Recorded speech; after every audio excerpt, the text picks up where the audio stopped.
The last decade of orbiters, landers, and rovers have given us an unprecedented look at the Mars surface. So let's take a look at Mars up close.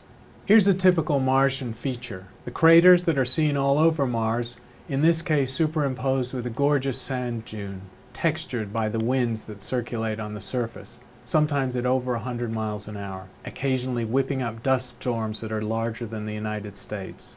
A mission operated out of the University of Arizona by the Lunar and Planetary Lab has been taking extraordinary images at close to 1 meter resolution across most of the surface of Mars. The altimetry from the orbiters can be used to recreate realistic three-dimensional trajectories across the planet, as if we were swooping over these surface features.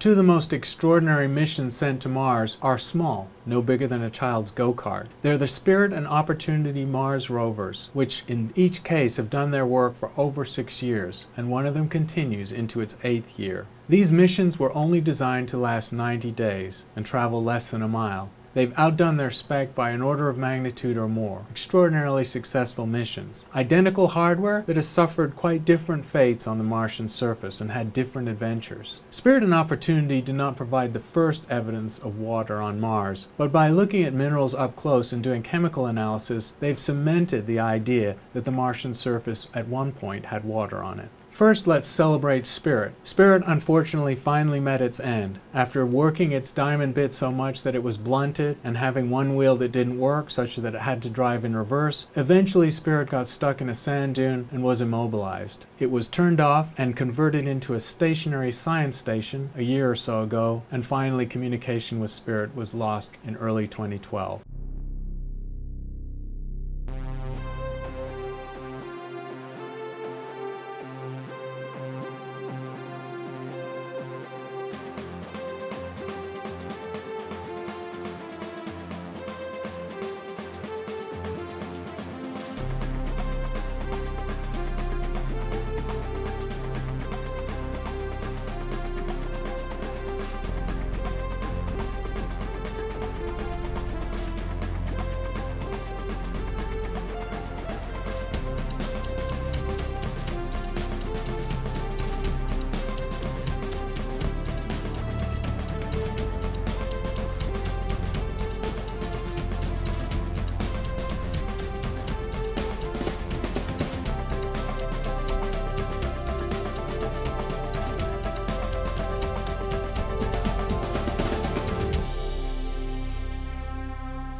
Opportunity, its twin, continues its work into its 8th year, having traveled an extraordinary 25 miles across the Martian surface. And although we might have a mental image of someone at Houston Space Center with a joystick and a cowboy hat on careening over a sand dune with a rover, in fact these rovers move very carefully and methodically, rarely traveling more than the distance of a football field in a day.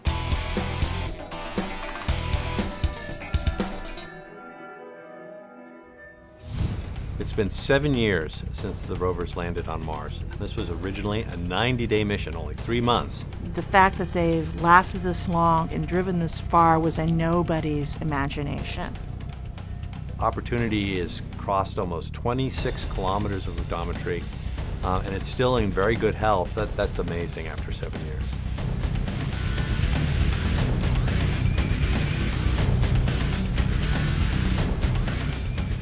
Opportunity's in kind of a desert trek mode ever since we've left Victoria. Opportunity now is located at Santa Maria Crater, It's one of the freshest craters that either rover has had a chance to explore. And there's also evidence of some hydrated sulfate minerals around the southeast corner of this crater. They can only form when there's been water along for a really long period of time. The next big adventure for that rover, and that's to get to Endeavour Crater, which is a giant crater that's still some 6 kilometers away from where the rover is right now. We're trying to do a balance of driving as fast as we can, but making sure we don't miss anything critical as we drive.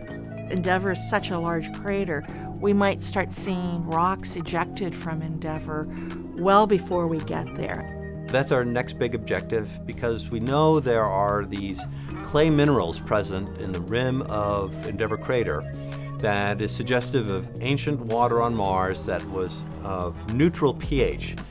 Neutral water is what astrobiologists assess that life started in, and so the fact that there is evidence of ancient neutral water on Mars is very exciting for the biopotential of the planet.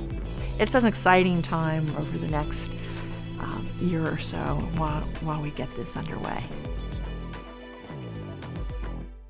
Phoenix, out of the University of Arizona, was the first time that NASA trusted any university to operate an entire mission except for the launch. This project also brought a $350 million contract to my university. Phoenix was based on a design that actually led to a failed mission that plunged into the Martian surface. They resuscitated the design, got all the bugs out, and did a very successful launch to the polar region. Phoenix was not a rover, it was a fixed platform, but it actually watched the hydrological cycle in operation. In fact, briny material was seen dripping down the leg of the lander. When water has sufficient amount of salt or other minerals, it can be liquid even at the cold Martian temperature. It also saw a fine snow falling on one occasion, an extraordinarily successful mission. Our current rover on Mars, Curiosity, or the Mars Science Lab, is just beginning the heart of its mission after an adventurous and successful landing. Curiosity steps up the size, the scale, and the degree of difficulty of a Martian rover. Compared to Spirit and Opportunity, the size of go-karts,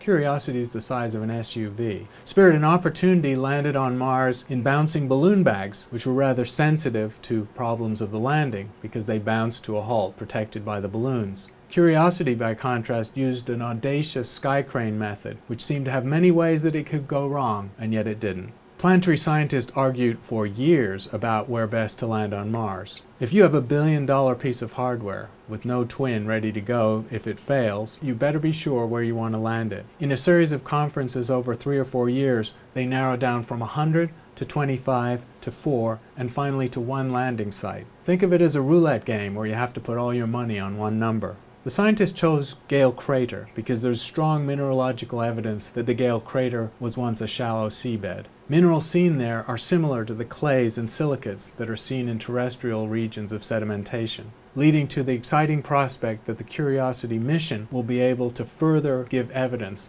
of Mars's wet past. Mars is busy enough with missions that the missions take pictures of each other. Here's a picture of the Curiosity landing taken by the main Mars orbiter at the time. The Curiosity descent sequence was enough to give gray hairs to all the people involved in the mission. It was a complex sequence involving using the heat shield to decelerate through the thin Martian atmosphere, the deployment of a parachute, the separation of that heat shield, and then the scary part, lowering the rover on metal ropes and then deploying a sky crane to gently lower it onto the surface while the spacecraft maintained an altitude of about 50 meters. Then those cables were released and the spacecraft flew off to crash land in the Martian surface. There were at least 6 or 7 places in this sequence where one mistake would have spelled doom to the mission. I've heard Peter Smith, the PI on the Phoenix mission, describe what it's like in the control room when a mission like this lands. Essentially, each group of engineers responsible for one part of the landing sequence is anxious and then celebrates as their part is concluded successfully. And then all eyes pivot to the next group. Basically, we didn't screw up, now it's your turn.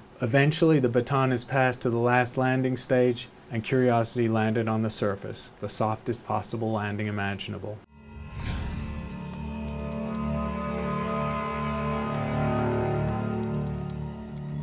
Things are looking good. Coming up on entry. Vehicle reports entry interface. We are beginning to feel the atmosphere as we go in here. It is reporting that we are seeing G's on the order of 11 to 12 Earth G's. Tank reversal 2 is starting. We are now getting telemetry from Odyssey. We should have parachute deploy around Mach 1.7. The parachute is deployed. We are decelerating. T-chill has separated. We've found the ground. We're down to 90 meters per second at an altitude of 6.5 kilometers and descending. Standing by for backshell separation.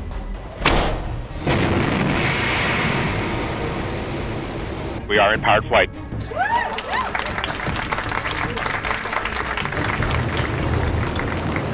We're at altitude of 1 kilometer and descending. Standing by for sky crane.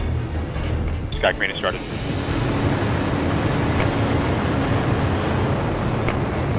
Signal to us, you remain strong.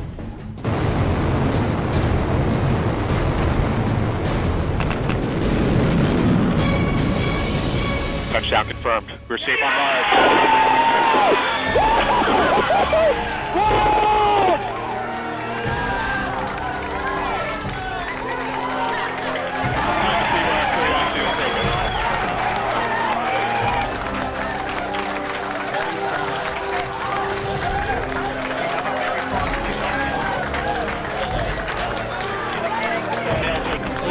You got thumbnails.